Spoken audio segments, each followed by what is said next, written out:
Hey everybody, Shoebox Legends here. Thanks for joining me today for a quick episode.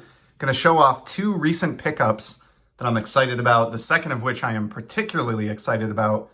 Really nice card that came out recently, and both of these feature the hobby darling that is Mike Trout. So I'm a big Trout fan, collected him kind of on and off. I've never been a serious Trout collector, but I do like my collection to have a representation of as many greats of the game as I can.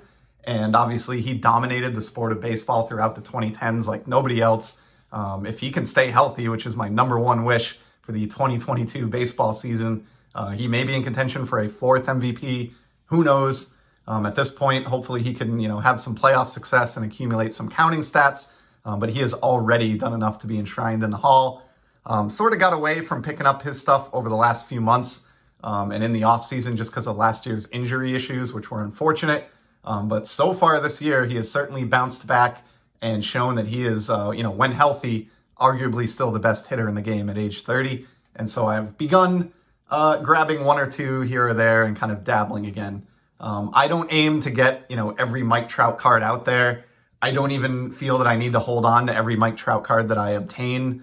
Like I do with Xander Bogaerts or maybe Juan Soto, but I do try to selectively get some kind of cool, creative, and sneaky good cards without breaking the bank. And the first of those, of two that I have to share today, is a Topps Chrome Refractor in a PSA Fine 9 out of 2018 Topps Chrome.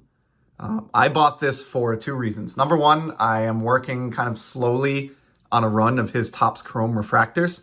I think he's a significant enough player that when he hangs up the spikes, I would love to have a complete run of every refractor of his from Topps Chrome in a PSA 9 from the 2012, which was his first, through, his final season. And so kind of keep an eye out for them at all times, I guess, and grab them as opportunity knocks. And that was the case with this one when it triggered a saved search recently for $21.99 with free shipping. And to knock off, a card in the run for that price, I just couldn't leave that behind. And, it helps that 2018, I think, is a pretty good year for Topps baseball cards and the baseball card hobby in general. They have a solid design, a flagship design that I think has aged well so far. And then obviously a strong rookie class, with the likes of Ronald Acuna Jr. and Shohei Ohtani, Juan Soto, and Rafael Devers. So really nice card there. And for, less money than I could even submit a raw copy to PSA for, I will take that 9 and eliminate 1 year out of my run just like that. And now for the second card. This one just arrived this past weekend, and I am absolutely in love with this card. This is easily one of my single favorite cards that I've picked up this year so far.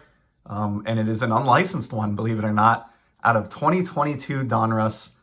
This is the Diamond Marvels insert. And this is the red version specifically, which is pretty easy to tell. Really wanted to target the red when I found out about this card because of the team color match and it being an Angels color. I think it just, really takes this card, which is already cool, to the next level. Obviously, these are based on comic books, the design here, which I love. I think that's something that works really well. Marvel obviously is, one of the two biggest comic companies ever to exist. And so I'm sure the Diamond Marvels was kind of chosen tongue-in-cheek. I think it's perfect. I do know these exist for other sports as well. But this baseball one in particular, I think looks fantastic. I love so many things about this card. The fact that his uniform number, team, and birth date kind of represents what would normally be like the issue number on a comic book. You've got the nice kind of bang or pow effect in the background behind the player. Of all the cards on the checklist, I think Trout's does the best job of sort of hiding the fact that it's unlicensed. This doesn't scream unlicensed card to me like some of the other ones do in the set. If you look up the Vlad Guerrero, it looks like he's wearing pajamas. This one I think looks fantastic. And obviously, being the red card with this amazing kind of laser foil effect going on, just, as I said, takes us to the next level. Made this a card that I knew I wanted to track down the minute I learned of it. I was not searching this card out. It popped up for me like in an eBay saved search email for a different card. Along the bottom, just, hey, something else you may enjoy. And eBay does a pretty good job of those with me, so I do check those out. And as I said, in this case, the second I saw this card, I knew I had to go pursue one. The reds are serial numbered out of 149, you can see here. So did want to make sure to snatch this up while the product was still relatively new. And a lot of these were hitting the open market, or at least a few of these were. I think most of us know from experience, if you are collecting cards that are serial numbered, they really tend to dry up when they're, 200 or less as the years go by in the rearview mirror. And just wanted to put this one to bed immediately. I did pay about $75 for this card, and I figured that was fair. Not a bargain, but I didn't want to push it.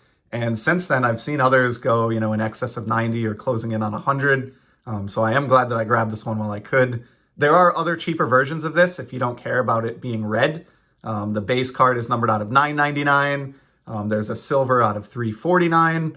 And I think those two have been staying at, 50 or below. But I wanted to pony up a little bit of extra money for the red based on the rarity and the team color match. Just a fantastic card. Here's a look at the back. Kind of a nice comic book feel to the design on the back as well. Love this little effect in the green background there. And a small write-up, no statistics. This is an insert card after all.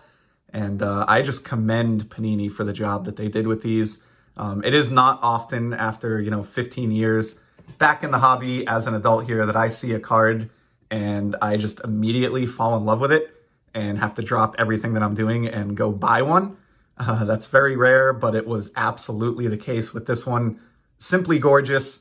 Immediately becomes one of my favorite Mike Trout cards in my very small collection of the man, and just job well done by Panini. I just can't commend them enough for the design on this one and the execution. It just looks stunning. So there you have it. Two new pickups of baseball's darling, Mr. Michael Trout. I appreciate you stopping by to check these out. I do have other Trouts that I will be showing off and getting to in the future. But wanted to put this together just because these two have come in recently and couldn't wait to show off that Diamond Marvels in particular. So thank you very much for stopping by and joining me here. Appreciate you spending a little bit of your time visiting the channel today. And I will certainly be back in the very near future with some more sports card content. Until then, take care.